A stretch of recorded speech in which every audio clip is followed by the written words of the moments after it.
பத்மஸ்ரீ தமிழறிஞர் ஐயா அவர்களே, பட்டிமன்ற அறிஞர் பெருமக்களே, மிகச்சிறப்பான முறையில் புத்தக கண்காட்சியை நடத்தி மகிழ்ந்து கொண்டிருக்கின்ற மாவட்ட நிர்வாகத்தை சார்ந்த அதிகாரிகளே, தமிழ் வளர்த்த மதுரையில் தமிழ் கேட்க வருகை தந்திருக்கின்ற என் தமிழ் சொந்தங்களே, உங்கள் அனைவருக்கும் அன்பின் வணக்கம்.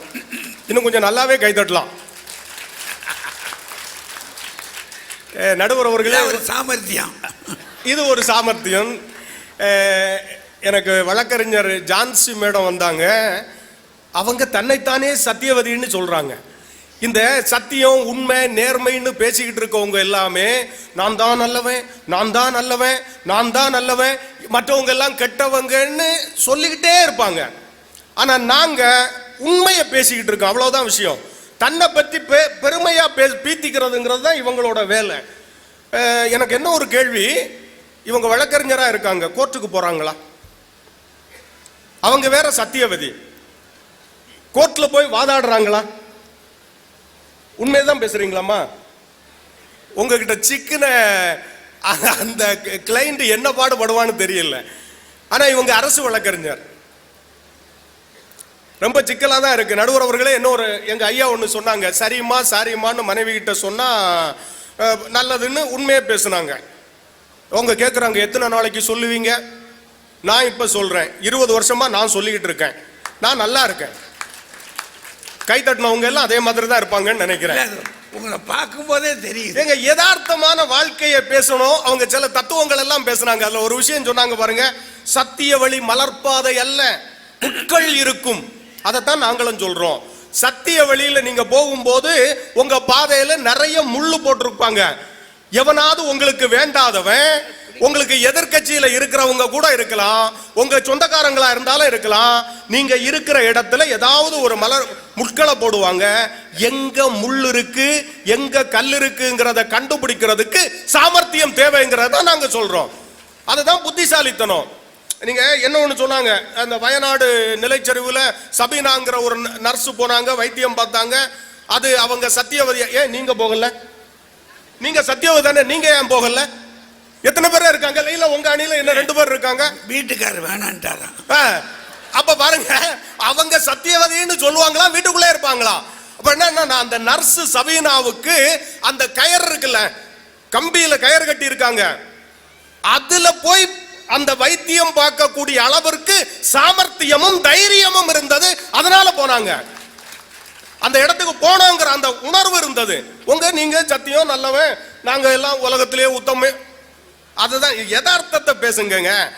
இதுல வேற இந்த யானை டாக்டர் கதை, யானை டாக்டர் கதை, டாக்டர் கே அற்புதமா ஜெயமோகன் சார் எழுதியிருப்பாங்க. ரொம்ப அற்புதமான கதை. அந்த கதை என்னது, யானைக்கு என்ன நோய்ங்கிறத அந்த டாக்டர் புரிஞ்சுக்கிட்டார். யானை டாக்டரை புரிஞ்சிருக்கு. 2 பேருக்கும் இடையில் இருக்கிற புரிதல் என்பதுதான் நம் வாழ்க்கையினுடைய சாமர்த்தியம், மற்றவர்களின் உணர்வுகளை புரிந்து கொள்கிற தன்மை. அதைத்தான் நாங்க சொல்றோம். நீங்க அது இல்ல இது இல்ல. அந்த அம்மா திருக்குறள் வேற, என்ன தமிழ் பேராசிரியை முதல்ல என்ன சொன்னாங்க, பொய்யாமை பொய்யாமை ஆற்றின் அறம்பல செய்யா. ஏன்னா திருக்குறளை சொல்லியாச்சுன்னா எல்லாம் சரின்ட்டு. ஏன் அதே திருக்குறள் தான் சொல்லியிருக்காரு, பொய்மையும் வாய்மை இடத்த, அப்படின்னா புரை தீர்ந்த நன்மை பயக்கும் எனின். என்னங்கப்பா, ஒருத்தருக்கு நல்லது செய்யறதா இருந்தா நீ பொய் சொல்றதுல தப்பு இல்ல. வீட்டம்மா சமைச்சு வச்சிருக்கிற சாப்பாடு நல்லா இல்லைன்னாலும் நல்லா இருக்குன்னு சொன்னா அடுத்த வேளை சாப்பாடு கிடைக்கும். இதுதான் திருவள்ளுவர் சொல்லி இருக்காரு. பொய் சொல்றதுங்கிறது அதானுங்க. வீட்டம்மா புதுசா ஒரு சாரி கட்டிட்டு வந்திருக்கு, பாக்குறதுக்கு கன்றாவியா இருக்கு. அது சாரி வாங்க போகும்போது நம்ம கூட தான் போனோம், நம்மளை சிரமப்படுத்தி வாங்கினது எப்படி நல்லா இருக்கும்? அந்த சாரி கன்றாவியா கட்டிட்டு எங்க எப்படி இருக்கு? கல்யாணத்தன்னைக்கு கட்டின பட்டு சாரியை விட இது சூப்பரா இருக்கு சொன்னா அடுத்த சேலை வாங்குறதுக்கு நம்மளை கூப்பிடாது. இல்லைன்னா வாங்க திரும்பவும் அதே கடைக்கு போவோம்னு கூப்பிடுமா இல்லையா? அப்ப பிரச்சனையிலிருந்து தப்பிக்கிறதுக்கு சில விஷயங்களை நாம செய்துதான் ஆகணுங்க. நீங்க அரங்கத்துக்கு முன்னாடி பாருங்க, நிறைய பேர் உட்கார்ந்து இருக்கிறீங்க, நிறைய சகோதரர்களும் சகோதரிகளும் நிக்கிறீங்க. அரங்கத்தில் இருக்கிற இந்த சேர்ல இத்தனை பேர் தான் உட்கார முடியும். கொஞ்சம் சீக்கிரமா வந்தா உட்கார்றதுக்கு இடம் கிடைக்கும்ங்கிறத யோசிச்சு முன்னாடி வந்தவங்களுக்கு இடம் கிடைச்சு. இது புத்திசாலித்தனம், இது சாமர்த்தியம். வாழ்க்கையிலே அப்படித்தாங்க. எந்த இடத்துக்கு எப்ப போனோம், எந்த இடத்துக்கு போக கூடாது, எந்த இடத்துல எப்படி உட்கார்ந்து இருக்கணும் அப்படிங்கறதெல்லாம் நம்ம தெரிஞ்சுக்கிட்டோம்னா சரியா இருக்கும். என்னன்னா இந்த நேர்மையா இருக்கிறோம்னு சொல்றாங்கல்ல, இவங்க இப்படியே தான் இருப்பாங்க. தன்னை மாதிரியே மற்றவங்களும் இருக்கணும்னு நினைப்பாங்க. குடும்பத்துக்கு ஆகாது, குடும்பத்துக்கு ஆகாது. ஏதாவது உதாரணம் இவங்க நல்லது சொன்னாங்கன்னு நினைக்கிறீங்க, எதுவுமே சொல்லல. குடும்பத்துக்கு ஆகாது, இருந்து விடாதீங்க. அப்படி வளவு சுழிவு நெளிவு எல்லாம் தெரிஞ்சிருக்கணுங்க. அதான் ஒரு ஆங்கிலத்தில் ஒன்று சொன்னாங்க, சர்வைவல் ஆஃப் த பிட்டஸ்ட்னாங்க. சூழ்நிலைக்கு தகுந்தவாறு தன்னை தகவமைத்துக் கொள்பவனால் மட்டும்தான் வாழ்க்கையில் வெற்றி பெற முடியும். இருக்கிற இடத்தை அனுசரிச்சு போகணும், யாரோட இருக்கிறோங்கிறத புரிஞ்சு பேசணும், இல்லைன்னா சிக்கல் தான். இப்ப சத்திய வழியிலே இருந்தாச்சுன்னா சில விஷயங்களை செய்யவே முடியாது. வியாபாரம் பண்றாங்க, வியாபாரத்தில் சில விஷயங்களை நம்ம செஞ்சுதான் ஆகணும். அதுக்குத்தான் என்ன சொன்னாங்க, வியாபார யுக்தின்னாங்க. தொழில் பண்ணும்போது அதுக்கு திறமைன்னாங்க. மார்க்கெட்டிங் நாங்க, விளம்பரம் பார்க்கிறோம்ல, விளம்பரம் பார்த்தானே நம்ம கடைக்கு போறோம். அதனால சில மக்களை கவர்வதற்கு சில விஷயங்களை செஞ்சுதான் ஆகணும். ஆனா வேலை வாங்குறதுக்கே ஒரு திறமை வேணும் தெரியுமா? ஆபீஸ்ல மேனேஜர் இருக்கிறார், கீழே ஒர்க் பண்றவங்கள வச்சு மீட்டிங் போடுறாருன்னு வச்சுக்கோங்க. அவர் சொல்றார், இந்த ஒர்க்கை ஒரு வாரத்துக்குள்ளால நம்ம முடிச்சு ஆகணும்னு. நமக்கு தெரியும் ஒரு வருஷம் ஆனாலும் அது முடியாதுன்னு, நல்லாவே தெரியும். Yes sir, yes sir, definitely sir, sure sir, நம்ம செஞ்சிடலாம் சார், இப்படி சொன்னோம்னா அந்த கம்பெனியில தொடர்ந்து வேலை பார்க்கலாம். உண்மையை முகத்துக்கு நேரா சொன்னோம் சார், ஆமா நீங்க சொல்றது மாதிரி ஒன்னும் நடக்காது, செய்யவே முடியாதுன்னு சொன்னோம்னா அவன் நம்ம சீட்டை கழிச்சிருவான். அப்ப இருக்கிற இடத்துக்கு தகுந்தவாறு மேனேஜர் என்ன பண்ணுவாரு, வேலை பார்க்கறவன்ட்ட வந்து சொல்லுவாரு, எங்க நீங்க நல்லா வேலை பார்க்கறீங்க, நீங்க நல்லா வேலை பார்க்கறீங்க, அடுத்த ப்ரமோஷன் உங்களுக்கு தான் கிடைக்கும்னு. அப்ப அவன் வேலை பார்ப்பான். இதே மாதிரி எல்லார்ட்டையும் சொல்லுவார். இது வேலை வாங்கக்கூடிய திறமையை தவிர மற்றது ஒண்ணுமே இல்லைங்க. நான் ஆசிரியரா இருக்கிறேன், என் மாணவர்கள்ட்ட சொன்னேன், ஹரிச்சந்திரன் கதை இருக்குல்ல, ஹரிச்சந்திரன் கதையை சொன்னேன். உருக்கமா ஒரு நாள் முழுக்க சொல்லிட்டு, உருக்கமா அப்படி பண்ணா இப்படி பண்ணா, மனைவி விற்க வேண்டிய நிலைமை வந்து பையன் இறந்து போயிட்டான், சிரமப்பட்டான், சுடுகாடு வரைக்கும் போனான் அப்படின்னு சொல்லிட்டு, இதுல இருந்து நீங்க என்ன நினைக்கிறீங்கன்னு. சார் ஒரு உண்மை தெரியும் சார், உண்மையும் சத்தியமும் பேசியாச்சுன்னா கடைசி வரைக்கும் கஷ்டப்படணுங்கிறது நமக்கு இதுல இருந்து தெரியுதுன்னா. சத்தியம் பண்ணா பிரச்சனை தானே இருக்கு. ஹரிச்சந்திரன் கதையில அப்படியே ஆமா, பசங்க அதான் புரிஞ்சுக்கிறான். அதான விஷயம், யதார்த்தமான விஷயத்தை நீங்க என்னன்னா, புயல் வரக்கூடிய நேரங்கள்ல நேரா நிக்கக்கூடிய மரங்களை எல்லாம் ஒடிச்சு கீழே தள்ளிரும். புயலுக்கு வளைந்து கொடுக்கிற மரங்கள் மீண்டும் வாழும். இடத்துக்கு தகுந்தவாறு வளைந்து கொடுத்தால் நம்மால் நிலையாக மீண்டும் நிற்க முடியும், இல்லைன்னா அடிபட்டு கீழே விழுவோம். பாருங்க வண்டி ஓட்டுனது சார் அழகா சொன்னாங்க. நீங்க எல்லாருமே நகை போட்டிருக்கீங்க, சுத்தமான தங்கத்துல நகை செய்ய முடியுமா? சுத்தமான தங்கத்துல நகை செய்ய முடியும்னு நினைக்கிறீங்க, கொஞ்சம் செம்பு சேர்க்கணும். நம்மால் கொஞ்சம் அதிகமே சேர்த்துருவாங்க, அது வேற விஷயம். அப்ப கொஞ்சம் செம்பு சேர்த்தா மட்டும்தான் நகையே செய்ய முடியும், பயன்படுத்த முடியும். இல்லன்னா சாமர்த்தியம்ன்றது செம்புன்றீங்க. ஆமாய்யா, கொஞ்சம் செம்பு சேர்த்தாத மட்டும் தானே நம்ம பண்ண முடியும். அது சரியான நமக்கு தேவையான நகையை உருவாக்குவதற்கு. அப்ப வாழ்க்கையில் வாழ்றதுக்கு அது கண்டிப்பா தேவைங்கிறத நாங்க சொல்றேங்க. என்ன ஒண்ணு சொல்றேன், சில நேரங்கள்ல உறவுகள்கிட்ட நம்ம பழகும் போது உண்மையை பேசக்கூடாது. சொந்தக்காரன் வந்து நீ நல்லா இருக்கியான்னு கேட்டான்னா நமக்கு ஏதாவது சிக்கல் இருந்தா கூட சொல்லிடக்கூடாது. நல்லா இருக்குன்னு சொல்லுங்க. நல்லா இல்லைன்னு ஏதாச்சும் பிரச்சனையை சொன்னா அவன் அட்வைஸ் பண்ண ஆரம்பிச்சிருவான். பின்னாடி போய் சொல்லுவான், பாத்தியா அப்படிதான் நான் அப்பவே சொன்னேன், நல்லா இருக்குன்னு சொல்லிட்டா சிக்கல், பரவாயில்ல நல்லா இருந்துட்டு போயிருவாங்க. நடுவர் அவர்களே, இப்ப சார் டாக்டரா இருக்கிறார், டாக்டர்கிட்ட ஒரு பேஷண்ட் போறாங்கன்னு வச்சுக்கோங்க. டாக்டர்கிட்ட ஒரு பேஷண்ட் அடிபட்டு பழைப்பானா இல்லையாங்கிறதே தெரியல, கொண்டு வரும்போது டேய் முடிஞ்சிடும், சீக்கிரம் முடிஞ்சிடும், அவ்வளவுதான் அப்படின்னு உண்மையை பேசுனா அவன் உடனே போயிடுவான். டாக்டர் பயப்படாத சரி பண்ணிடலாம், இதெல்லாம் ஒரு சாதாரண விஷயம். எங்க ஊர்ல ஒரு டாக்டர் இருந்தார், யார் வந்தாலும் சொல்லுவார், டாக்டர் கைவலி நிறுத்தி விடுவோம், கால் வலி நிறுத்தி விடுவோம், வயிற்று வலி நிறுத்தி விடுவோம், ஒரு நாள் நெஞ்சு வலின்னா அதையும் நிறுத்தி விடுவோன்ட்டாரு. எது வந்தாலும் அவனுக்கு பாசிட்டிவா நீங்க பேசணுங்க, பாசிட்டிவா பேசி அவனுக்கு நம்பிக்கை கொடுக்கணும். நம்ம நோயின்னு பிள்ளைகளுக்கு மருந்து கொடுக்குறோம் இல்ல, தாய்மார்கள் இருக்கீங்க, மருந்து கொடுக்கும் போது டேய் இது வந்து ஆன்டிபயாட்டிக், இது மருந்து, இதை சாப்பிட்டா நோய் குணமாகும்னா சொல்றோம். இல்லடா. அதனால தான் என்ன சொல்றோம், இனிப்பு சேர்த்து கொடுக்கிறோம். சுகர் கோட்டட் மெடிசின் சொல்றோம். அப்படின்னா என்ன அர்த்தம்னா, இனிப்புக்குள்ளால அந்த மருந்தையும் வச்சு பிள்ளைக்கு கொடுக்கிறோம். அது மாதிரி தான் வாழ்க்கையில சாமர்த்தியம்ங்கிறது அதைத்தான் சொல்லுங்கிறத. எல்லா வகையில உறவுகளோடு நம்ம எப்படி இருந்தாலும் சரி, எல்லா நிலையிலும் பார்க்கும்போது அன்போடு இருக்கணும். ஒரே ஒரு செய்தியை சொல்லி நிறைவு பண்றேன். இப்ப நம்ம என்ன பண்றோம், எல்லாருக்கிட்டையுமே அன்பு காட்டணும். இது சத்தியம்னால அதை சாமர்த்தியமா செய்யணும். ஒரு கதையை மட்டும் சொல்லிட்டு நிறைவு பண்றேன். ஒரு கடை வீதியில ஒரு அம்மா ஆரஞ்சு பழம் வித்துக்கிட்டு இருந்தாங்க. அந்த ஆரஞ்சு பழம் விற்கிற அந்த பாட்டிகிட்ட ஒரு இளைஞன் தொடர்ந்து ஆரஞ்சு பழம் வாங்கிட்டே இருந்தான்.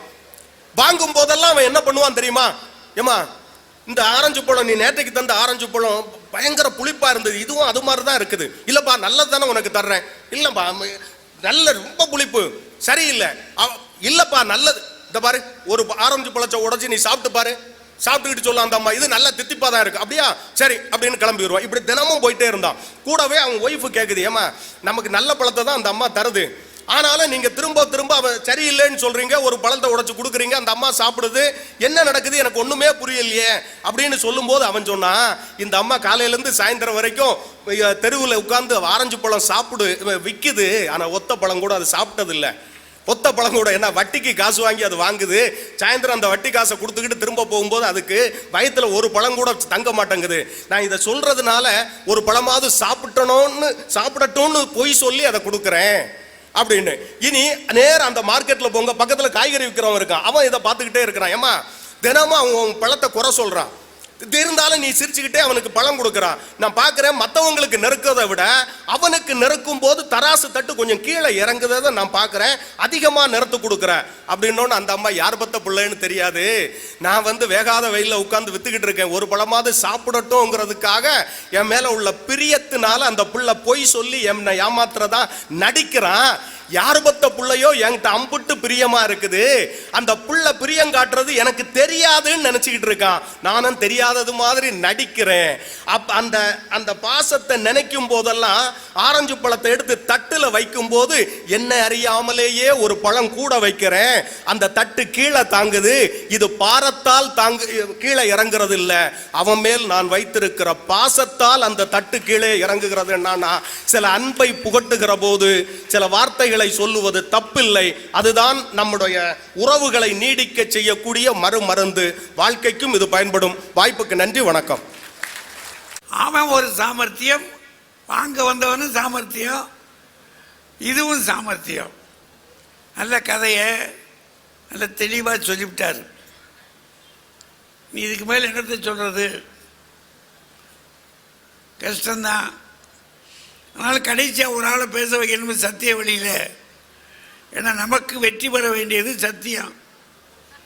நம்ம அப்படி நினைக்கிறோம், எல்லாருக்கும் சத்தியம் தெரியுதுல்ல. வீட்டில் சத்திய கீர்த்தி பேரை வைக்கிறான் சத்தியம்.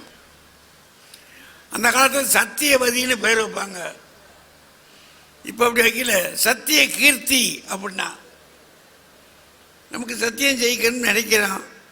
வாங்கம்மா ரேவதி அம்மா வாங்க. ஆட்சியை மிக சீரோடும் சிறப்போடும் நடத்தி கொண்டிருக்கும் மாவட்ட நிர்வாகத்தை சார்ந்த சான்றோர்களே, பதிப்பாளர் சங்கத்தை சார்ந்த பெரியோர்களே, இந்த அருமையான பட்டிமன்றத்தின் நடுவராக வீற்றிருந்து நல்லதொரு தீர்ப்பை வழங்க இருக்கின்ற எங்கள் வணக்கத்துக்குரிய ஐயா அவர்களே, இரு அணியிலும் வாதிடுவதற்காக வருகை தந்திருக்கும் சான்றோர் பெருமக்களே, இந்த அவையை நிறைத்து அமர்ந்திருக்கும் ரசிகர் பெருமக்களே, உங்கள் அனைவரையும் வணங்கி மகிழ்கின்றேன். எனக்கு முன்னால பேசிய சாமர்த்தியசாலி ராஜ்குமார் அவர்கள் ரொம்ப அழகான நல்ல அருமையான விஷயங்களை எல்லாம் பேசிட்டு போனார். அவர் பேசும்போது சொன்னது என்ன, ஹரிச்சந்திரன் கதையை இவர் பிள்ளைகளுக்கு பாடமா நடத்தினாராம். உடனே பையன் இதுல இருந்து என்ன தெரிந்து கொண்டாய் கேட்ட உடனே, உண்மை பேசுனா இவ்வளவு கஷ்டப்படணும்னு நினைச்சேன் அப்படின்னு பையன் சொன்னானா. அப்ப வாத்தியார் எப்படி பாடம் நடத்திருக்காருன்னு தெரியுதா? ஹரிச்சந்திரன் கதைய பாடமா நடத்துற நோக்கமே வேற.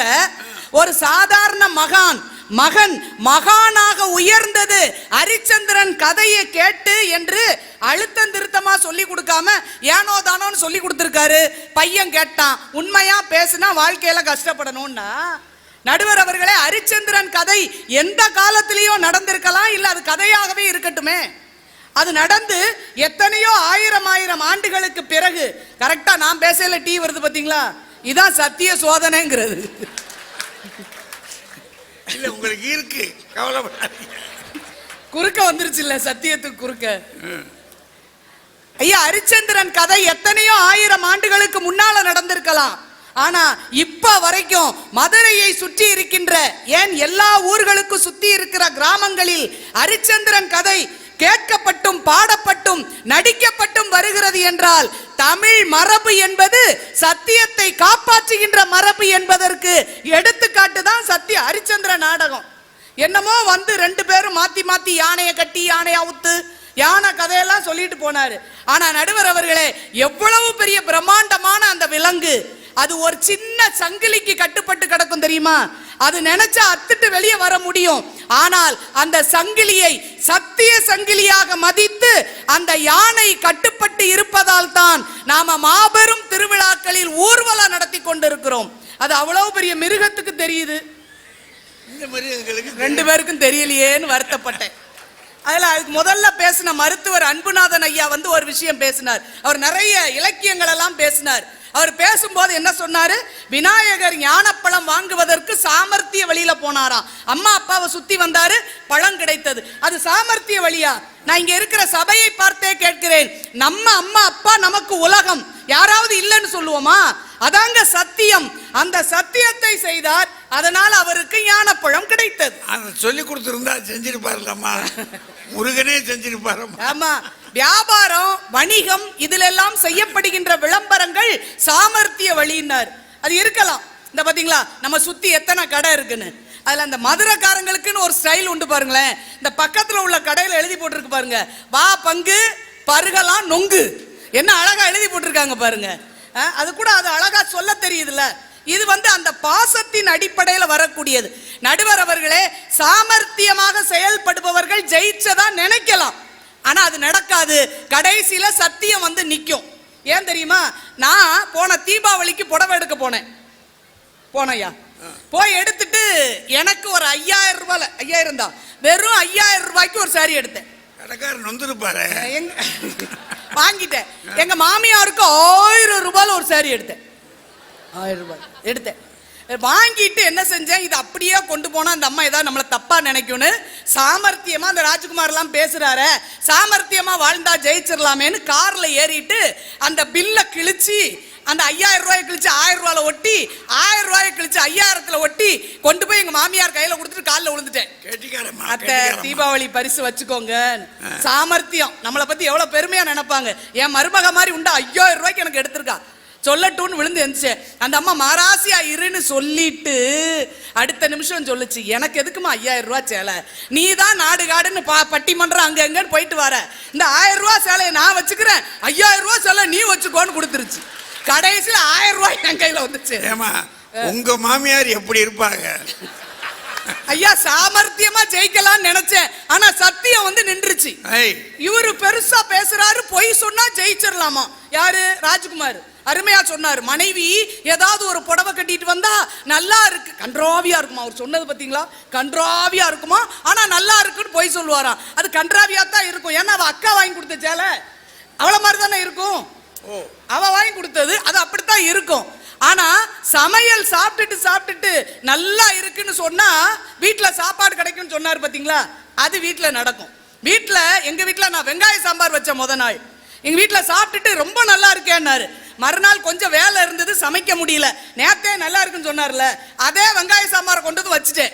சாப்பிட்டோன்னு, என்னமா நேத்து வெங்காய சாம்பார், இது இன்னைக்கு வெங்காய சாம்பார், இது ரீ ஆனியன் சாம்பார்னு சொன்னேன். ரீ யூனியன் மாதிரி ரீ ஆனியன் சாம்பார். உண்மையை தானே சொன்னேன். வாழ்க்கையை சமாளிப்பதற்கு உண்மையை பேசி பழகணுமே தவிர எல்லாம் நாங்க சாமர்த்தியமாவே சமாளிப்போம்னு சொன்னா அது மகிழ்ச்சியாக இருக்காது. சத்தியத்துக்குள்ள சாமர்த்தியம் இருக்குன்றீங்க, ஆனா சத்தியம் தானே நிக்கணும், அதானங்கய்யா முக்கியம். அதுல எனக்கு என்ன வருத்தம்னா, அவங்க 2 பேரை கூட விட்டுருங்க, நம்ம அன்புநாதன் சாரையும் ராஜ்குமார் சாரை கூட விட்டுருங்க, அண்ணன் போய் அந்த அணியில உட்கார்ந்துருக்காரு பாருங்களேன். அண்ணன் பொய்யே சொல்ல மாட்டார், எப்பவும் உண்மைதான் பேசுவாரு. ராஜா அண்ணன் போய் அந்த அணியில உட்கார்ந்துட்டாரேன்னு தான் எனக்கு வருத்தமா இருக்கு. இன்னைக்கு உண்மை சொல்றதுக்காக இங்க வந்திருக்காராம். உண்மை சொல்லணும்னா எங்க அணியில இருந்திருக்கணும் ஐயா, அவர் அங்க போய் உட்கார்ந்துட்டாரே, நான் வருத்தப்படுறேன். நம்முடைய வேதங்கள் சொல்லக்கூடிய உண்மை என்ன தெரியுமா? சத்தியம் வத தர்மம் சர. சத்தியம் தான் முதல்ல, சத்தியமே பேசு, அதுக்கப்புறம் தர்மம் செய். இதைத்தான் நம்முடைய வேதங்கள் உணர்த்தி கொண்டிருக்கிறது என்றால் முழு முதலாக நிற்கக்கூடியது சத்தியம். அதனால தானே நம்முடைய இதுல வச்சிருக்கிறோம், நம்முடைய நினைவு சின்னத்துல என்ன வச்சிருக்கிறோம்? வாய்மையே வெல்லும், சத்தியமேவ ஜெயத்தேன்னு வச்சிருக்கமே தவிர அறிவு வெல்லும், புத்திசாலித்தனம் வெல்லும் அப்படியெல்லாம் போடல. சத்தியமேவ ஜெயத்தே, வாய்மையே வெல்லும் என்று வைத்திருக்கிறார்கள் என்றால் சத்தியம்தான் வாழ்க்கையில் வெற்றியை தரும். நடுவர் அவர்களே, இந்த சத்தியம் உண்மை அப்படிங்கிறதுக்கு ஆங்கிலத்துல ஒரு சொல்லுதான், ட்ரூ, ட்ரூத், அவ்வளவுதான். ஆனா தமிழ்ல பாத்தீங்கன்னா அவ்வளவு நுட்பமாக பொருள் சொல்கின்றார்கள். வாயால நேர்மையாக இருந்தால் வாய்மை, உடலால் நேர்மையாக இருந்தால் அது மெய்மை, உள்ளத்தால் நேர்மையாக இருந்தால் அது உண்மை. உண்மை, மெய்மை, வாய்மை மூன்றும் சேர்ந்ததுதான் சத்தியம். அப்போ உடல், சொல், வாக்கு எல்லாவற்றிலும் உண்மையாக இருக்க வேண்டும் என்பதை போதிப்பது சத்தியம் என்பதை மறந்துவிடக் கூடாது. வீட்டுக்குள்ள பிரச்சனை வருதே பொய்யினால தான் வரியா? வீட்டுல இருக்கிற பையன் ஒரு நாள் காலேஜ் கட் அடிச்சுட்டு சினிமாவுக்கு போயிட்டான். சினிமாவுக்கு போயிட்டான், அவ அப்பாவுக்கு தெரிஞ்சு போச்சு. அவ ஃப்ரெண்டு பார்த்துட்டு வந்து சொல்லிட்டாரு பையன் தியேட்டர்ல நிக்கிறான்னு. இவர் வந்த உடனே பையனை மிரட்டினாரு, டேய் ஏன் இவ்வளவு லேட்டு காலேஜ்ல இருந்து வர? ஒரு முக்கியமான ப்ராஜெக்ட் இருந்துச்சுப்பா, அது செஞ்சுட்டு வர லேட் ஆயிருச்சு. அவன் புத்திசாலித்தனமா பண்ணான், நேத்து வச்ச ப்ராஜெக்ட் எல்லாம் காட்டினான். ஆனா அப்பா சொன்னாரு, டேய் போய் சொல்லாத, நீ வெற்றி தியேட்டர்ல கோட் பார்த்துட்டு இருந்திருக்க, அப்பா மாமா பார்த்துட்டு வந்திருக்காரு, அவர் தான் உன் பின் சீட்ல உட்கார்ந்துருக்காரு, நீ போய் சொல்லாதன்னாரு. இவன் சொன்னா, இல்லப்பா அது எப்படி உட்கார முடியும், நாங்க உட்கார்ந்தது தானே கடைசி வரிசை, எங்களுக்கு பிறகு எப்படி உட்கார முடியும்னு உளறிட்டான். இந்த சாமர்த்தியமா தப்பிக்கலாம்னு நினைப்பாங்க, ஆனா கடைசியில் உண்மை சத்தியம் வந்துதான் முன்னால் நிற்கும். நடுவர் அவர்களே மிக அழகாக சொல்வார்கள், சாமர்த்தியமா எல்லாத்தையும் சாதிக்கலாம் அப்படின்னு. ஒரு அழகான கதை உண்டு. ஒரு திருடிட்டு அலையிறவன், ஆனா ஒரு துறவிட்ட போய் அவர் வணங்கி நிக்கிறான். அவரை பார்த்தாலே இவனுக்கு பிடிக்குது. போய் வணக்கம் சொன்ன உடனே அவர் துறவி சொன்னாரு, என்னப்பான்னாரு, நான் திருட, எனக்கு நான் பின்பற்றக்கூடிய ஏதாவது ஒரு வழி காட்டுங்கன்னா. உடனே அவர் சொன்னார், சரி நீ எப்படியோ இருந்துட்டு போ, எந்த சமயத்திலும் சத்தியமே பேசுன்னு சொன்னார். சரின்னு கேட்டுக்கிட்டான். ஆசீர்வாதம் வாங்கிட்டு திருடனா இருந்தாலும் சரி நான் சத்தியமே பேசுறேன்ட்டு வந்துட்டான். வந்தவன் அன்னைக்கு அரண்மனையில திருடுறதுக்காக போறான். ராஜா இருக்கிற அரண்மனையில திருடுறதுக்காக உள்ள ஏறான். அப்ப அரசர் ராஜா வெளியில மாறு வேடத்துல சுத்தி வந்தவர் இவனை பிடிச்சிட்டாரு. டேய் நீ யாரு அப்படின்னாரு. நான் ஒரு திருடன். எதுக்கு வந்திருக்க? அரண்மனையில திருடுறதுக்கு. அப்படியா, நானும் ஒரு திருடன் தான், வா ரெண்டு பேரும் சேர்ந்து திருடுவோம். ராஜா சேர்ந்து ரெண்டு பேரும் உள்ள போனாங்க. கருவூலத்துக்குள்ள போனாங்க. உள்ள ஒரு அழகான பெட்டி இருந்தது. திறந்து பார்த்தா 3 மாணிக்க கற்கள் இருந்தது. அந்த கல்லை பார்த்த உடனே அந்த திருடன் சொன்னா, நான் உன்னை எடுத்துக்கிறேன், ஏன் கூட வந்ததுனால நீ ஒரு கல்லை எடுத்துக்கோ, பாவம் கஷ்டப்பட்டு சேர்த்து வச்சிருக்கான், அந்த ராஜாவுக்கு உன்னை மிச்சம் வச்சிருவோன்னு பூட்டி வச்சுட்டு ரெண்டு பேரும் வெளியே வந்துட்டாங்க, போயாச்சு. மறுநாள் அரசவை கூடிய போது அரசன் மந்திரியை கூப்பிட்டான். ஏதோ அரண்மனையில திருட்டு போனது போல பேச்சு வருகிறது, போய் சரி பார்த்துட்டு வாங்க, எல்லாம் சரியா இருக்கான்னு பார்க்க. மந்திரி வந்து பார்த்தாரு, அந்த பெட்டியை திறந்து பார்த்தாரு. 3 கல் இருக்க வேண்டிய இடத்துல ஒன்னே ஒன்னு இருந்தது. எவனோ எடுத்துட்டான். இந்த ஒன்னையா மிச்சம் இருக்குன்னு சொல்லுவானே, நம்ம அடிச்சிருவோன்னு அவன் அடிச்சிட்டாரு. மந்திரி அடிச்சுட்டு வெளியே வந்து சொன்னாரு ராஜா கிட்ட, ராஜா 3 கல்லு, பெரிய மாணிக்க கல்லு 3 தொலைஞ்சு போச்சுன்னாரு. உடனே அரசர் சொன்னாரு, 3 கல்லும் தொலைஞ்சு போச்சா? ஆமா, திருட எடுத்துட்டு போயிட்டான். உடனே அரசர் அந்த கல்லை எடுத்து வச்சாரு. அந்த திருடனை பிடிச்சு கொண்டு வந்தாங்க. நீ எத்தனை கல் எடுத்த? நான் 1 எடுத்தேன். மீதி 1 எங்க இன்னொரு திருடன் கொண்டு போயிட்டான், மீதி 1 நாங்க வச்சோம் அப்படின்னு அவன் சத்தியமா சொன்னான். ஆனால் தவறு செய்து சாமர்த்தியமாக எடுத்துக்கொள்ளலாம் என நினைத்த மந்திரிக்கு பதவி போனது.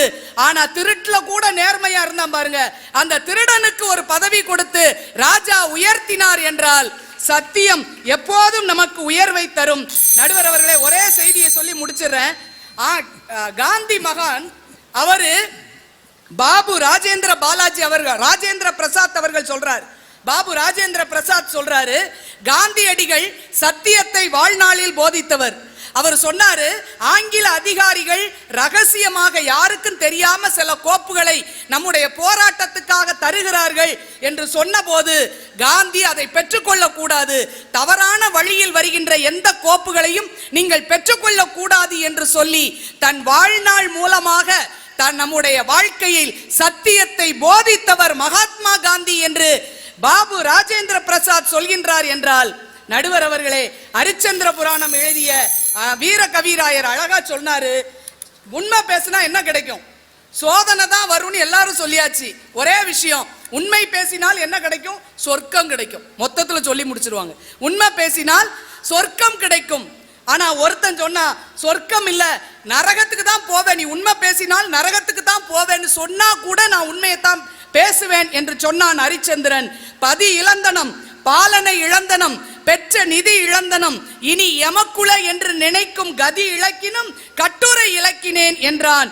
மதி இழந்து வாய் இழந்து அருந்தவன் நின்றான் என்று ஹரிச்சந்திரன் பேசியதாக எனக்கு எல்லாம் போச்சு, ஊரு போச்சு, உலகம் போச்சு, என் பிள்ளைகள் போச்சு, எனக்கு சொர்க்கம் கிடைக்காது, நரகம்தான் கிடைக்கும் என்று சொன்னால் கூட கடைசி வரைக்கும் நான் என்னுடைய சத்தியத்தை விடமாட்டேன் என்று ஹரிச்சந்திரன் சொன்னார் என்று கூறுகிறார் என்றால், அப்படிப்பட்ட சத்தியம் பேசுகின்றவர்கள் தான் நூலாக இருக்கிறார்கள்.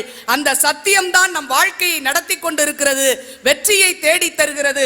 சாமர்த்தியமாக வாழ்ந்தால் நம் நாடு வல்லரசாக இருக்கும். சத்தியம்தான் நம் நாட்டை நல்லரசாக உயர்த்தும். அப்படிப்பட்ட நல்லரசு சத்தியம்தான் தரும் என்று சொல்லி வாய்ப்புக்கு நன்றி பாராட்டி விடைபெறுகிறேன். நன்றி, வணக்கம். ஹரிச்சந்திரன் கதையை திரும்ப திரும்ப சொல்றாங்க. பாவம் ரொம்ப பாடுபடுறான் ஹரிச்சந்திரன். மொத்தமாக வச்சுக்கிட்டு ராஜா பொய்யே பேச மாட்டாராம். இன்னைக்கு போய் பேச அவர்களே, இரண்டு அணிகளையும் சார்ந்த அறிஞர் பெருமக்களே, புத்தக திருவிழாவை மிகச் சிறப்பாக நடத்துகின்ற மாவட்ட நிர்வாகத்தினர்களே, பப்பாசி முருகன் அவர்களே, பெருந்திரளாக இங்கே வருகை தந்து அமர்ந்து இந்த நிகழ்ச்சியை கண்டு கேட்டுக்கொண்டு இருக்கக்கூடிய நின்று மதுரை வாழ் தமிழ் சொந்தங்களே, உங்கள் அத்தனை பேருக்கும் என்னுடைய அன்பான வணக்கம். ஆளாளுக்கு கதை விடுறதுன்னு ஒரு நிலைமை வந்துருச்சு. அதுல ரேவதி சுப்புலட்சுமி அவர்கள் நான் பொய்யே சொல்றது இல்லைன்னாங்க. ஏதோ நான் ஹரிச்சந்திர வீட்டில் குடியிருக்கிற மாதிரியும், நான் பொய்யே சொல்றது இல்லைன்னு இவ்வளவு காலம் உங்களை நம்ப வச்சிருக்கேன் பாருங்க, அதுதான் சாமர்த்தியம்ன்றது. இதுக்கு பேர் தான் சாமர்த்தியம். அது போய் பேசுங்கன்னு எங்க அணியில சொல்லவே இல்லை, புத்திசாலித்தனமா நடந்துக்கங்கன்னு சொல்லும். இது ரெண்டுக்கு நிறைய வித்தியாசம் இருக்கு. தேவையில்லாம வாயை கொடுத்து மாட்டிக்காதீங்க, இவ்வளவுதான் சொல்லும். ஹரிச்சந்திரன் கதையை அவர் ஒழுங்கா சொல்லலையா? யார் சொன்னாலும் ஹரிச்சந்திரன் கதை ஒரு கதை தானே, அவர் என்ன புதுசா சொன்னாரு? இல்லை, இந்த அம்மா ஒரு கதை விட்டாங்க. ஒரு திருடன் ராத்திரி திருட போயிருக்கான், அவனை ஒரு ராஜா வழி மறிச்சு இருக்கிறான். யாருன்னு அவன் உண்மை பேசினானா. இப்ப ராஜா ஏன் உண்மை பேசல?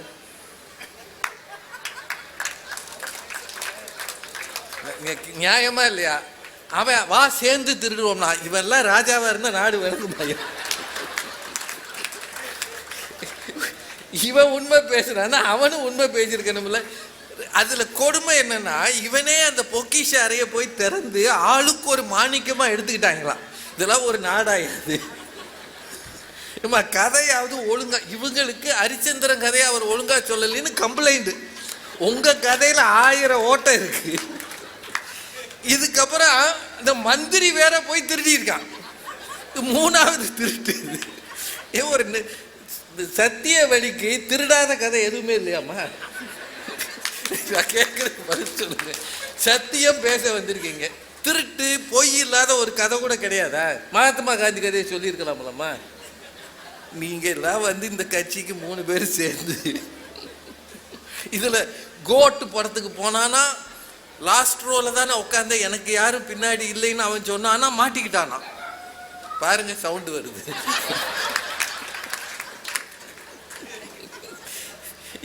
இந்த மாதிரி ஒவ்வொன்றா கதைகளை சொல்லி அதுல போன தீபாவளிக்கு 5000 ரூபாய்க்கு சேலை வாங்கியிருக்காங்க. யாரு? சத்தியவழி. 1000 ரூபாய்க்கு மாமியாருக்கு சேலை. அதை சொல்லும் போது பாத்தீங்களா அந்த சத்தியம் எவ்வளவு அழகா வேலை செஞ்சதுன்னு. உல்டா பண்ணிட்டாங்க. நீங்க நல்லா யோசிங்க, இங்க எவ்வளவு பெண்கள் இருக்கீங்க. ஒரு 40 வயசுக்காரங்க வாங்குற சேலையும் 60 வயசுக்காரங்க வாங்குற சேலையும் ஒரே மாதிரி இருக்குமா? சொல்லுங்க, நேர்மையா சொல்லுங்க. மாமியார் வாங்குற சேலையும் மருமக வாங்குற சேலையும் ஒரே மாதிரி இருக்குமா? இன்னைக்கு இருக்கிற மருமகளுக்கு சேலையே வாங்குறது இல்லை. அதெல்லாம் சுடிதார், சல்வார், முக்கா பேண்ட்டுன்னு போட்டுட்டு தெரியுது. இதெல்லாம் சொல்லி ரொம்ப வேடிக்கை. யானை அந்த சங்கிலியை சத்திய சங்கிலின்னு நினைச்சிருக்கான். ஆமா, தினம் அதை பார்த்து கும்பிடுது அந்த யானை. என் சத்தியமே லட்சியமாய் கொள்ளடா. அது யானைக்கு சத்திய சங்கிலியா இருக்கலாம். ஆனா அந்த இத்தினூண்டு சங்கிலியை வச்சு தட்டுனா பாருங்க பாகன், அவனுக்கு அது சாமர்த்திய சங்கிலி. சாமர்த்தியம் இருக்கிறதுனால தான் அவ்வளவு பெரிய யானையை கட்டி போட்டாமா. எந்த யானையம்மா நீங்க பாத்தீங்க? இது சத்திய அணியை பேச வந்த இந்த அம்மா பேச வந்த உடனே டீ வந்ததுங்க. மற்ற ஜனங்கள் எல்லாம் டீ சாப்பிட்டாங்கன்னா என்ன சொல்லணும்? பாவம் சாப்பிட்டு போறாங்க, ரொம்ப நேரமா உட்காந்துருக்காங்களே, அதில் சொல்லணும் எனக்கு வந்த சத்திய சோதனை. ஏமா சத்திய சோதனைன்றது டீல இருக்கு. ஒரு கப் டீயை அடுத்த ஆளுக்கு கொடுக்காத நீங்க சத்தியத்தை பத்தி பேசுறீங்கன்னா தமிழ்நாடு எப்படி நம்புவ?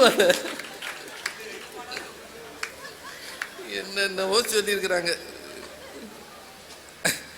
அதாவதுங்க, முதல்ல இது வேடிக்கைக்கு சரி, உங்க பிள்ளைகளுக்கு தயவு செய்து புத்தக கண்காட்சியில் புத்தகம் வாங்கி கொடுங்க.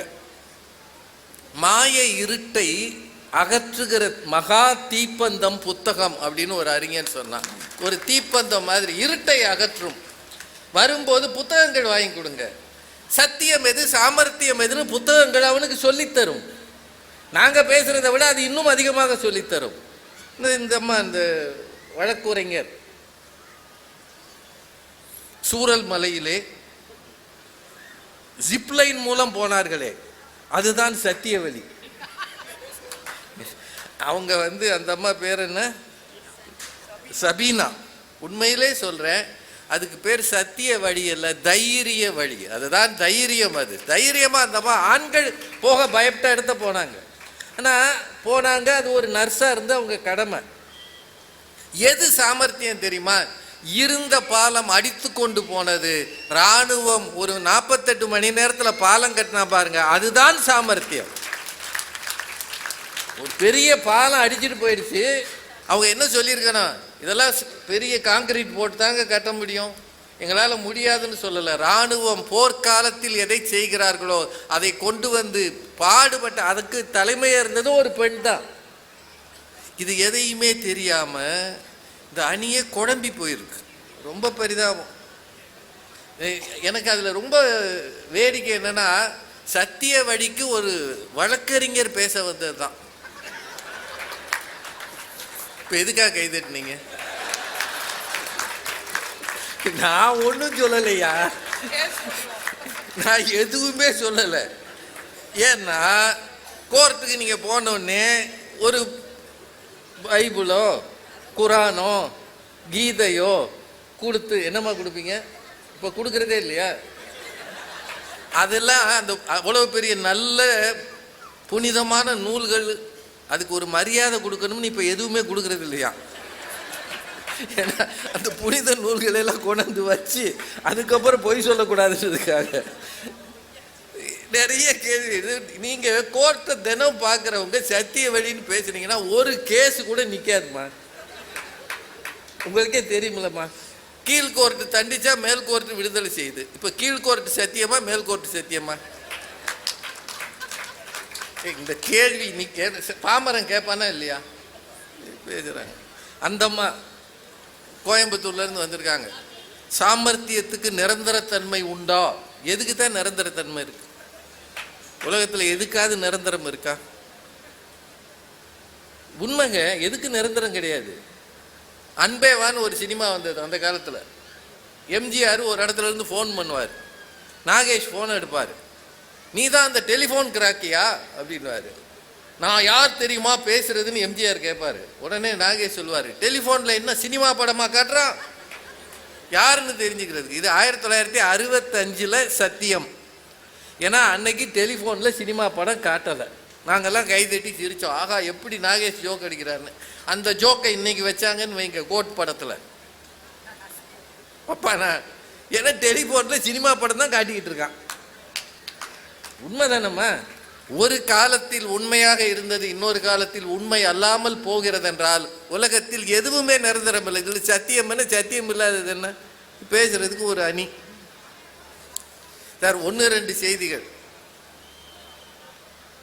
நீங்க இத்தனை பேர் இருக்கீங்க, உண்மையான காரணத்தை சொல்லி எத்தனை பேர் லீவு கேட்டீங்க? இன்னைக்கு ஒரு மச்சினன் வீட்டு கல்யாணத்துக்கு போவதால் அப்படி யாராவது சொல்லியிருக்கீங்களா? திடீர்னு வைத்த வலி சார், பாத்ரூமை விட்டு வரவே முடியல. ஒரு நாள் எனக்கு எப்படியாவது லீவ் கொடுங்க, நம்ம டாக்டர் இருக்காரு சர்டிபிகேட் வாங்கி கொடுத்துருவோம். எத்தனை மெடிக்கல் சர்டிபிகேட் உண்மையான 5 ரூபா 5 அப்போ இப்போ 5 ரூபாயே இல்லையே. பிஎஃப் லோன் உண்மையான காரணம் சொல்லி பிஎஃப் லோன் போட்ட ஒரு ஆள் இருக்கா.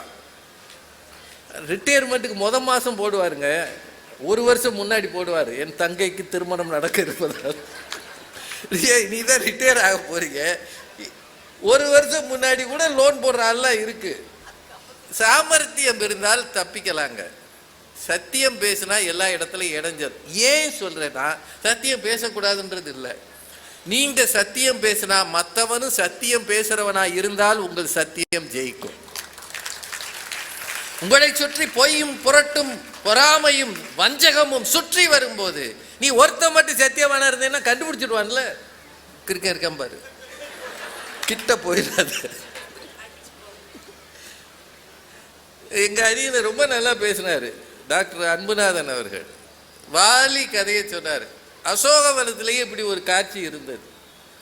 அனுமன் வந்தான், நான் தான் ராமதூதன்னு சீதை கிட்ட பேசினான். சீதைக்கு வந்தது யாருன்னு தெரியும்.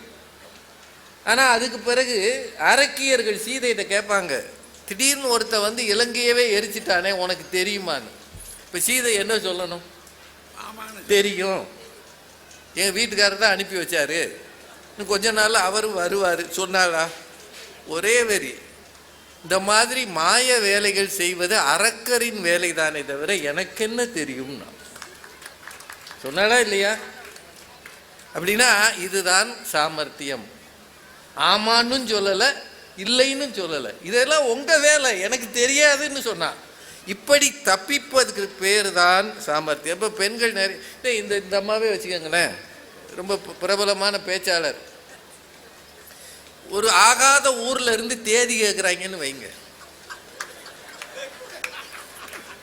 போன வருஷம் போனப்பயே சோறு கொடுக்காம அனுப்புன ஒரு ஊர், ஒரு ப்ரோக்ராமுக்கு கூப்பிட்டு சாப்பாடு போடாமல் வண்டி ஏற்றி விட்ட ஒரு ஊரில் இருந்து தேதி கேட்குறாங்கன்னு வைங்க.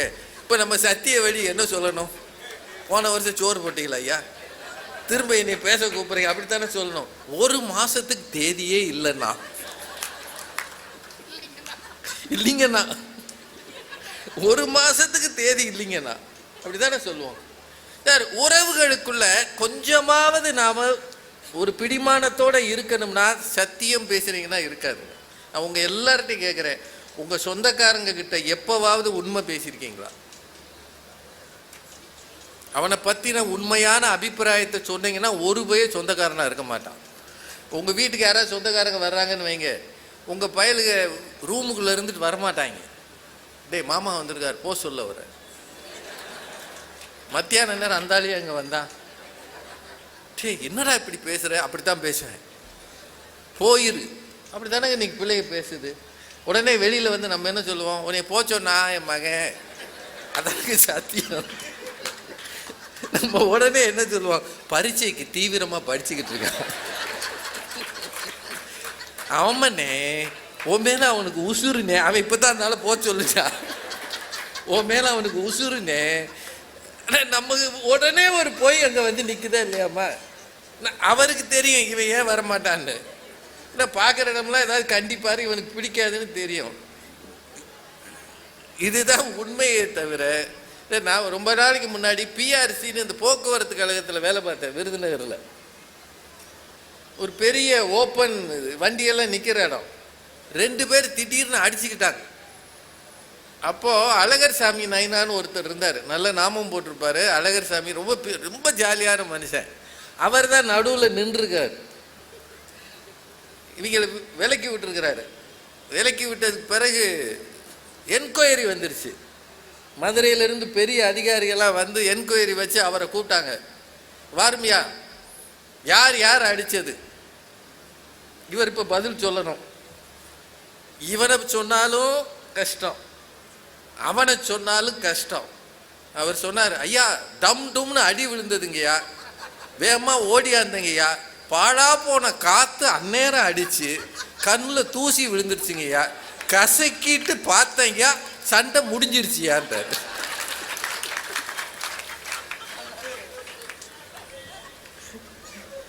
சார் உண்மையை சொல்லுங்க, சத்தியவான் சாவித்திரி கதை இருக்குல்லங்க, சத்தியவான் உயிரை காப்பாற்றணும், அதுக்கே சாவித்திரி சாமர்த்தியமாக பேசினார். உண்மைதானங்க? யமதர்மன்ட்ட போய் கேட்டா, நீ என்னை ஆசீர்வாதம் பண்ணு, பிள்ளை குட்டியோட நல்லாருன்னு ஆசீர்வாதம் பண்ணிட்டான். தெரியாதனமா ஆணைக்கும் அடிச்சிருக்கும், வேற வழி இல்லை. இப்போ பிடிச்ச பிள்ளை குட்டியோட இருக்கணும்னா சத்தியவானை கூட்டு போனேன்னா எனக்கு குழந்தை எப்படி வரும்? மாட்டிக்கிட்டான். அதானங்க கதை. அப்படின்னா சத்தியவான் உயிரை காப்பதற்கு சாவித்திரியின் சாமர்த்தியம் தேவைப்படுகிறது என்றார்.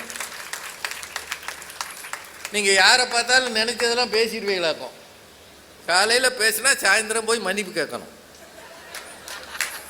அதானுங்க நிலைமை. சத்தியம் பேசினால் சாமர்த்தியமாக மன்னிப்பு கேட்டு தப்பிக்க வேண்டுமே தவிர, அதுதான் உலக இயற்கை. முடிஞ்ச அளவு நல்லது பேசுங்க, அதை விட சாமர்த்தியமா இருந்தீங்கன்னா தப்பிப்பீங்க என்று சொல்லி இவ்வளவு அழகாக கேட்ட உங்கள் அத்தனை பேருக்கும் நன்றி சொல்லி வணங்கி விடைபெறுகிறேன். இவ்வளவு நேரம் இருந்து கேட்டவர்களை பற்றி பெருமைப்படுறதுக்கு இல்லை, நின்று கேட்ட சகோதரர்களுக்கு என்னை நீண்ட கும்பிடு. இது இந்த புத்தகத்தில் உள்ள ஒரு மிகப்பெரிய வெற்றி.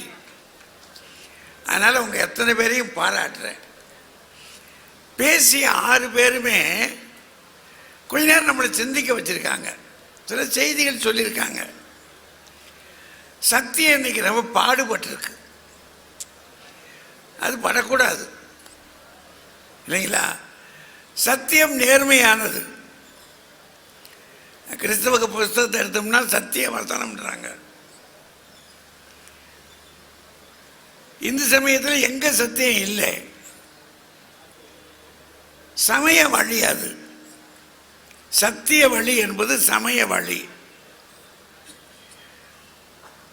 ஒரு தகப்பன் தன் பிள்ளை பொய் சொல்லலாம் என்று நினைப்பானோ? தகப்பன் தான் பிள்ளை பொய்யே சொல்றான் அவன் சொல்லுவானோ? அவனுக்கு உண்மையைத்தான் சொல்லிக் கொடுப்பான். ஆனால் உண்மையான வழிதான் சரி அப்படின்னு இந்த 3 பேரும் அதுதான் நமக்கு சரின்னு சொல்றாங்க. நமக்கு அது நல்லா தெரியுது, நாம் எல்லாம் சமயம் சார்ந்த ஆட்கள். ஆனால் நமக்கு இடிக்குது, என்னடா சமயம் சார்ந்த ஆளு தான், ஆனால் வாழ்க்கையில் வெற்றி பெற முடியலையப்பா. ஒரு பள்ளிக்கூடம் இருக்கு, நம்ம வீட்டம்மா அந்த பள்ளிக்கூடத்தில் சேர்க்கணும்ன்றா. அந்த பள்ளிக்கூடத்தில் என்ன விதி போட்டு வச்சுருக்காங்கன்னா, 3 கிலோமீட்டருக்கு உள்ளே இருக்கக்கூடியவங்க தான் சேர்க்க முடியும், அட்ரஸ் கொடுன்னு கேட்குறான். இவங்க இருக்கிறது 6 கிலோமீட்டருக்கு அப்பால். இப்போ டீச்சர் கேட்குறாங்க, அந்த பள்ளிக்கூடத்தில் 3 கிலோமீட்டருக்கு உள்ளே இருந்தால் தான் அங்கே சேர்க்க முடியும்னு சொல்கிறாங்க. நம்ம என்ன செய்வோம்? அந்த பள்ளிக்கூடத்தில் போய் பையனை அங்கே தான் சேர்க்கணுன்றாங்க, நல்ல படிப்பும் இருக்குது. நீங்கள் என்ன செய்வீங்க? சார் 3வது தான் சார் இருக்கும், இங்கன்னு தான் பக்கத்தில் தான் அப்படின்னு சொல்லுவீங்களா? இல்லைங்க 6 கிலோமீட்டருக்கு அங்கிட்டு இருக்கோம், நான் சட்டப்படி சேர்க்க மாட்டேன்றான். என்ன செய்வீங்க? வீட்டில் இருக்க பொம்பளைகிட்ட வந்து சொல்கிறோம், அவன் தலையில் அடிக்கிறா, இப்படி ஒரு கிறுக்க என் தலையில் கட்டி வச்சுட்டாங்களே. உன்னை நான் அனுப்பும் போதே நினச்சேன் நீ என்ன கிறித்துவம் பண்ண போறையோன்னு. ஏன் சொல்ல வேண்டியதானியா? அங்கே தானே என் தங்கச்சி வீடு இருக்கு, அவன் வீட்டில் இருந்து படிக்கிறான்னு சொல்ல வேண்டியதானே நீ? சொல்லுவான்ல.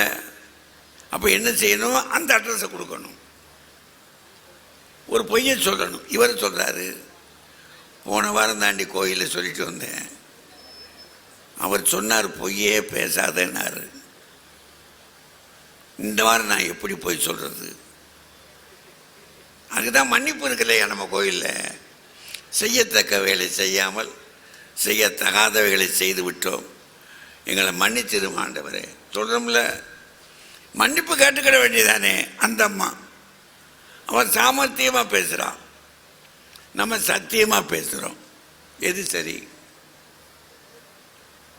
சொல்லுங்க? யோசிப்பாங்கள்ல. சத்திய வழி, நேர்மையான வழி, அது தனி மனிதனுக்கு சரியாக இருக்கு. இப்போ திருவள்ளுவர், மகாத்மா காந்தி அவர் செய்த போர்க்களத்துக்கே சத்தியாகிரகம்னு பேர். அவருடைய கொள்கைக்கு சத்தியாகிரகம். ஏன்னா அரசாங்கத்தை எடுத்து போராட முடியாது. அவன் இராணுவம் வச்சிருக்கான், போலீஸ் வச்சிருக்கிறான், அதிகாரம் கையில் குவிஞ்சு கிடக்கு. அந்நிய நாட்டுக்காரன், அவனை ஏற்று போராட முடியாது. ஜனங்களை கொண்டு போய் பலியிடணும். அப்போ பலியிடுறதுனா என்ன செய்ய முடியும்? இரத்த களரி ஆகி போயிடும். எத்தனை பலி அப்படி இருந்துமே இந்தியாவில் சுதந்திர கட்சிக்கு எத்தனை பேர் பலியிட்டு இருக்கிறாங்க. அதனால் அவர் என்ன செஞ்சார்? கத்தியின்றி ரத்தம் என்று யுத்தம் ஒன்று வருகிறது, அதுக்கு சத்திய வழின்னு போட்டார். அவருடைய வாழ்க்கையே சத்திய சோதனைனார். இப்போ அவரை பொறுத்தப்பட்டு அது சரி. நமக்கு அது சாத்தியமாகுமா? இல்லை, வாங்க நம்ம வீட்டுக்கு பொண்ணு கேட்க போகிறோம், பையன் இப்போ எவ்வளோ சம்பளம் வாங்குறான்னு கேட்குறாங்க. இப்போல்லாம் கேட்டுறான், சம்பள ரசீது இருக்குமே அதை கொடுக்க சொல்லுங்க கேட்டுறாங்க. ஏன் கேட்குறாங்க? பொய் சொல்லுவான்னு தெரியும். ஏன் பொய் சொல்கிறாவே? நம்ம பெரியவங்க சொல்லி வச்சிருக்கிறாங்க. பொய்மையும் தான் சொன்னார் இல்லையா? பொய்மையும் வாய்மை இடத்தை சொல்லலாம். எங்கே சொல்லலாம்? கல்யாண காரியத்தில் பொய் சொல்லலாம். யார் சொல்லியிருக்கிறா? கண்ண பரமாத்மாவே சொல்லியிருக்காரியா? சொல்றாரு. யாரை சொல்ல சொன்னார்? தர்மனை சொல்ல சொன்னார். அதை தான் இவர் சொன்னார். தர்மனே பொய் சொன்னான். பொய் சொல்லலாம் அப்படின்னு சொல்லுது, வேதம் சொல்லுது. சாமர்த்தியமா இருக்கான்னு சொல்லுது. இது பாருங்க, கிறிஸ்தவ பைபிளில் பயண யாகம் இருக்கும். விடுதலை பயணம் அப்படின்னு ஒரு புத்தகம் இருக்கு உள்ளுக்குள்ள. அதில் என்னடானா, எகிப்திலிருந்து விடுதலை பெற்று போகிறாங்க. அப்படி போகிற ஆட்கள் நெடுநாள் அடிமைப்படுத்திக்கிட்டு இருந்தான். போகிறதுக்கு முன்னாடி அவன் என்ன செஞ்சினான்னா, எங்களை அடிமைப்படுத்தியிருந்த எகிப்தியத்தில் 2 கேள்வி கேட்குறாங்க. உங்ககிட்ட இருக்க, நாங்கள் சாமி கும்பிட போகிறோம், போயிட்டு திரும்பி வந்துடுவோம், உங்ககிட்ட இருக்கக்கூடிய வெள்ளி நகைகளெல்லாம் கொடுங்கன்றான். அன்னைக்கு வெள்ளி தான் பிரமாதமாக இருந்திருக்கு. அவங்க வெள்ளி நகையை அள்ளி கொடுத்துட்டாங்க. அது மட்டும் இல்லை, எங்களுக்கு போருக்கு வழியில் குளிர் அடிக்கும், போர்வை கொடுங்க அப்படின்னு கேட்குறான். போர்வையையும் வெள்ளி நகைகளையும் வாங்கிக்கிட்டு இவங்களை ஏமாற்றி விட்டாங்க. அப்படி ஏமாத்தினவங்களை கர்த்தர் ஆசீர்வதிச்சாரான்னா, அப்படின்னா என்ன அர்த்தம்? பொய் சொன்னால் கர்த்தரே ஆசீர்வதிக்கிறார். அப்படி சொல்கிறான். எங்கே? பைபிள் இருக்கு. திருவள்ளுவர் சொன்னார், பொய்மையும் வாய்மை இடத்தை புரை தீர்ந்த நன்மை பயக்குமெனின். நல்ல பொண்ணுங்க, தலை குனிஞ்சபடியே நடக்கும். கெட்டிக்கார புள்ள, நல்ல படிப்பு. நிறைய பேர் வந்து கேட்டாங்க, என்னமோ அவங்க வீட்டில் யோசிக்கிறாங்க, இன்னும் நல்ல இடம் வரும் அப்படின்னு. விட்டுறாதீங்க அப்படின்னு எவனா ஒருத்தர் சொன்னான்னு வச்சுக்கோங்க, சொல்லித்தான் பொண்ணை வெளியேற்றுவான். நமக்கு தெரியும்ல, நம்ம வீட்டில் இருக்க பிள்ளைய பார்த்து கொஞ்சம் அசம்பந்தம் பார்த்துக்கிடணும்னு சொல்லுவோமா? வீட்டில் சொன்னால் கொஞ்சம் கிசும்பு பண்ணும், அவங்க அம்மாவுக்கு அடங்காது சொல்லுவோமா? பொய்மையும் மாயுமை இடத்த சொல்கிறோம்ல. அதுக்கு ரொம்ப தெளிவாக ஒன்று சொல்லுவாங்க.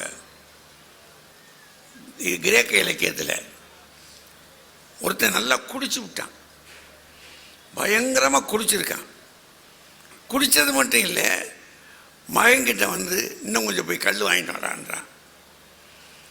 மகன்காரன் பார்த்தான், தகப்பன் குடித்தது மட்டும் இல்லாமல் நம்மளையும் இந்த தொழில் பழக்க சொல்கிறானே, நம்மளை குடிக்கக்கூடாதுன்னு சொல்லணும். அவன் நம்ம இதிலேயே குடிச்சிட்டு வந்து இன்னும் குடிடா வாங்கிட்டு வாடான்றானேன்ட்டு.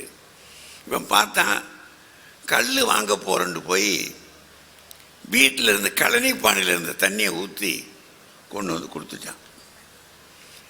அவன் அந்த கல்லுக்கு நினச்சி பிரமாதமாக குடித்தான். ஒரு முடக்கில் தெரிஞ்சு போச்சு அவனுக்கு, இதுதான் கள்ளி பானையை கொண்டாந்துருக்கான்னு.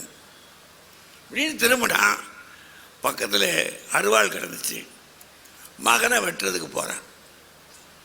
மகன் ஓடுறான். ஓடின மகன் அங்கே இங்கேமா ஓடுறான், இவன் பின்னாடியே வரைக்கிட்டு வர்றான்.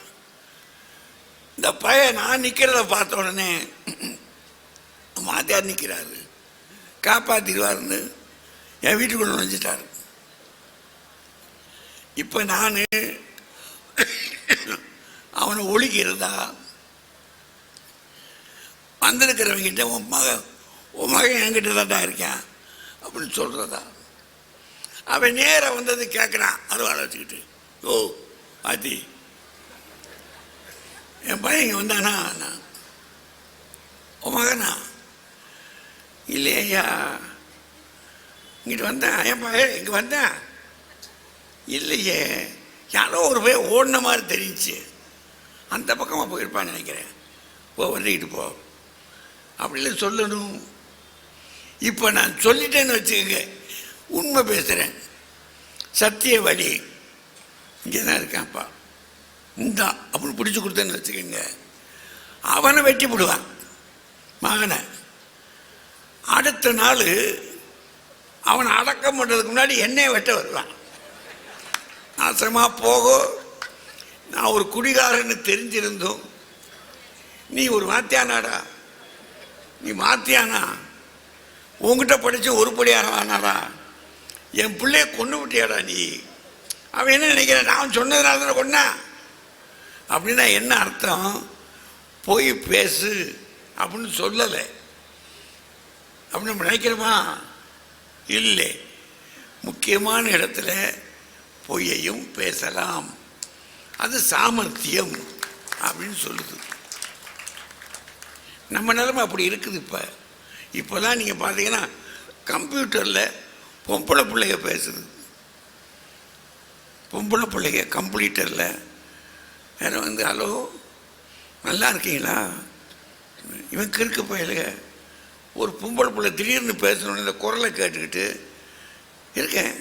ஓ, உங்களுடைய ஒர்க்கெல்லாம் பார்க்குறேன், ரொம்ப நல்லா செய்கிறீங்க நீங்கள், ஆனால் எனக்கு ஒரு யோசனை, உங்களுக்கும் வேலை கொடுக்கலான்னு பார்க்குறேன் அப்படின்னுது. இவன் ஒரு பொம்பளை பிள்ளை பேசுதுன்னு உடனே அதில் வேலை வேறு தர முடியுது. நீங்கள் இந்த வேலையை செஞ்சு கொடுத்துட்டீங்கன்னா உங்களுக்கு 5000 ரூபா கொடுத்துட்றேன். இவன் பார்க்குறான், சே பொண்ணுக்கு பொண்ணு ஆச்சு, வேலைக்கு வேலையும் ஆச்சு, வரக்கூடிய சம்பளம் வரப்போகுது அப்படின்னா இவன் வேலையை நீட்டாக முடித்து கொடுத்துட்றான். இன்னொரு வேலை தர்றேன், இப்போ இந்த பணம் போடணும்ல, உங்கள் நம்பரை சொல்லுங்கள், உங்கள் எங்கே பின்ன பே மணியா, பேடிஎம்மா, பேடிஎம், அதுக்கு பேர் பேடிஎம். அவ்வளோதான். நம்பரை சொல்லுங்க, மயக்கத்தை சொல்லிடுறான் நம்பரை. கதை என்ன ஆகுதுன்னு நினைக்கிறீங்க? அவ்வளோதான். அவன் எங்கே பங்கு போட்டு பணம் போட்டிருக்கானோ அன்னைக்கு சாயங்காலமே போயிருது பணம்.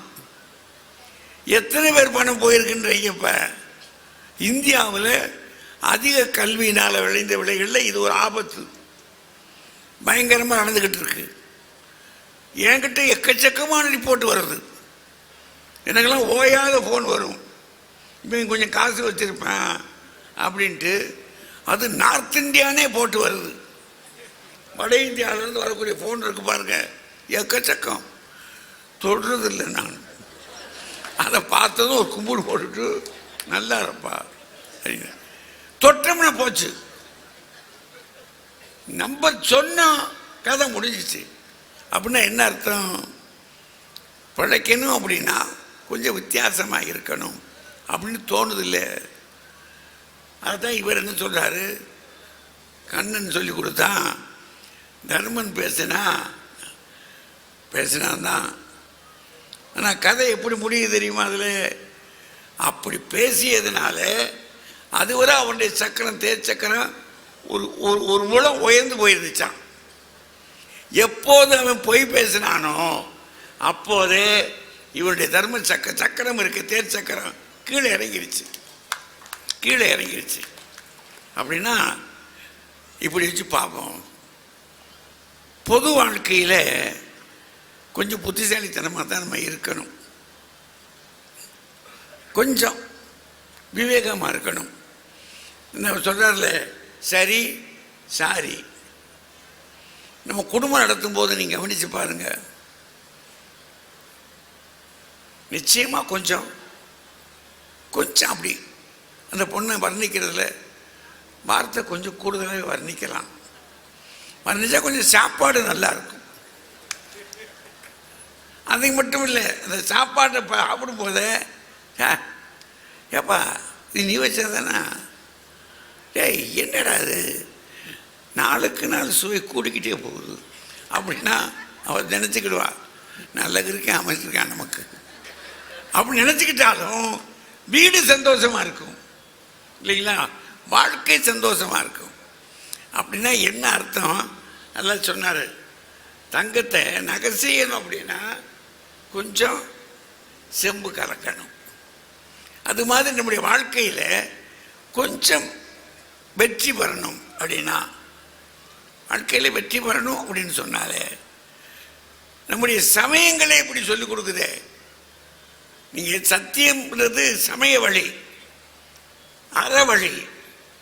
நபிகள் சொல்றாரு, சொல்லலாம்ன்றாங்க நபிகள். இல்லை திருக்குறான் சொல்லுது, திருக்குறள் சொல்லுது, மகாபாரதம் சொல்லுது. அப்படின்னா என்ன அர்த்தம்? நம்ம வச்சுக்கிடுவோம், ரொம்ப நல்ல மனுஷங்க, பொண்ணு கேட்டு வந்திருக்கோம், நல்ல மனுஷன், சரிங்க, புத்திசாலித்தனமாக இருப்பாரா, கொஞ்சம் புத்தியில் குறைச்சல், ஆனால் நல்ல மனுஷன். பொண்ணு யாராக கொடுத்துருவானாங்க. அப்போ பிள்ளைகளுக்கு, சின்ன பிள்ளைகளுக்கு நம்ம சொல்கிறது என்ன? படி, நிறைய படி. படிக்கிறது மட்டும் இல்லை, கொஞ்சம் யோசிச்சு பாரு, சிந்திச்சு பாரு. தப்பாக யாராவது ஒன்று வழி எடுத்துனா, இப்போ என் கிராமத்துக்காரர் இருக்கான், நான் படிச்சுட்டேன், எனக்குள்ள நான் படிச்சிருந்தாலும் மனத்தது மாசாக மாண்டார் நீராடி மறைந்து ஒழுகும் மாந்தர் பலர்னார் திருவள்ளுவர். பெருசாக படிச்சிருக்கலாம், நான் பிரமாதமான வேஷம் போட்டிருக்கலாம், ஆனால் என் மனசு எப்படி வளர்ந்துருக்குன்றது எனக்கு மட்டும்தான் தெரியும், அல்லது என்னை படைத்திருக்க இறைவன் அவனுக்கு தான் தெரியும். நானும் என்னுடைய மனமும் பேசுகிற வழி. அப்போ என் மனசுக்குள்ளே என்ன இருக்குது? நம்ம ஊருக்குள்ளே எவனும் படிச்சிடக்கூடாது. நான் மனசில் திட்டம் பண்ணிட்டேன், ஏன்? நம்ம தான்டா பெரிய ஆளாக இருக்கணும். அப்போ ஊருக்குள்ளே கிராமத்திலேருந்து பையன் வர்றார் ஒரு பெரியவர், ஐயா நம்ம பையன் படிக்கிறானா, எதுக்கு எதுக்கு விவசாயத்தை பாரு சொல்லியா? நான் பாரு இந்த கலெக்டரேட்டில் வேலை பார்க்குறேன்,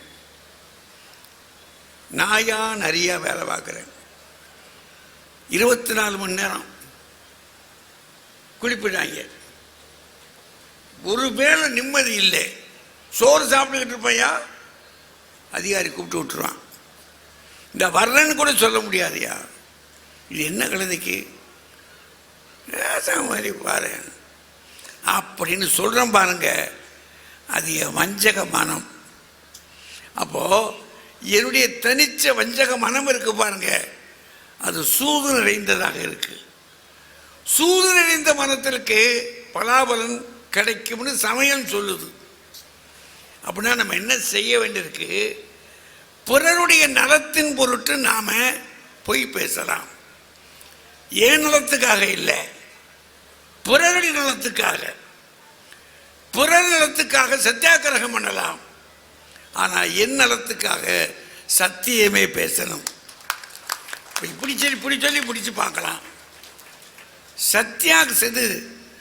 சத்திய வழியில் சாமர்த்தியம் நினைப்பதில்லை, சாமர்த்திய வழியில் சத்தியம் இணைந்து கொள்ளுகிறது.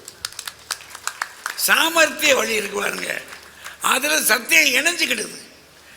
அப்படின்னா நமக்கு நம்முடைய சமயங்கள் சொல்லிக் கொடுப்பதன்படியும் வாழ்க்கையில் நாம் கற்றுக்கொள்கிற பாடங்களின்படியும் நாம் கொஞ்சம் புத்திசாலித்தனமாக நடந்து கொண்டால் எல்லா வகையிலும் வெற்றி நிச்சயம். எல்லா வகையிலும். அல்லது எங்கேயாவது சத்தியம் பேசுகிறேன் அப்படின்னு தனிச்சு நின்றோம்னா தோற்று போவோம். ஹரிச்சந்திரனும் சரி, யார் சிறதையும் பார்த்தாலும் இந்த கதை தான். அதனால பெரியோர்களே, சத்தியத்தை படியுங்கள், முடிந்த இடங்களில் சத்தியமாக நடந்து கொள்ளுங்கள். ஆனால் உலகத்திற்கு நீங்கள் போகிற போது ரொம்ப ஏமாற்று உலகம், வஞ்சக உலகம். மனிதர்கள் ஒருத்தர் தின்பதற்கு தயாராக காத்திருக்கிறார். மோசடிகளை மறந்த உலகத்தில் நாம் எப்படி நடந்து கொள்ள வேண்டும் என்றால் கொஞ்சம் விவேகமாக இருக்கணும். ஏன்னா எள்ளுன்றதுக்கு முன்னாடி எண்ணெயாக நிற்கணும். அதுதான் வாழ்க்கை. அப்படிப்பட்ட ஒரு வாழ்க்கை உங்களுக்கு அமைய வேண்டும் என்று வாழ்த்தி, சத்தியம் கலந்த சாமர்த்தியமே, வெறும் சாமர்த்தியம் அல்ல, மனத்துக்குள் சத்தியம் இருக்கணும். ஆனால் அதே நேரத்தில் வாழ்க்கையில் வாழ்வதற்கு சாமர்த்தியத்தை துணையாக ஏற்றுக்கொண்டால் வெற்றிகரமான வாழ்க்கை அமையும். இல்லை என்றால் வாழ்க்கை தோல்வியில் முடியும் என்று கூறி வாழ்த்தி வணங்கி விடைபெறுகிறேன். நன்றி, வணக்கம்.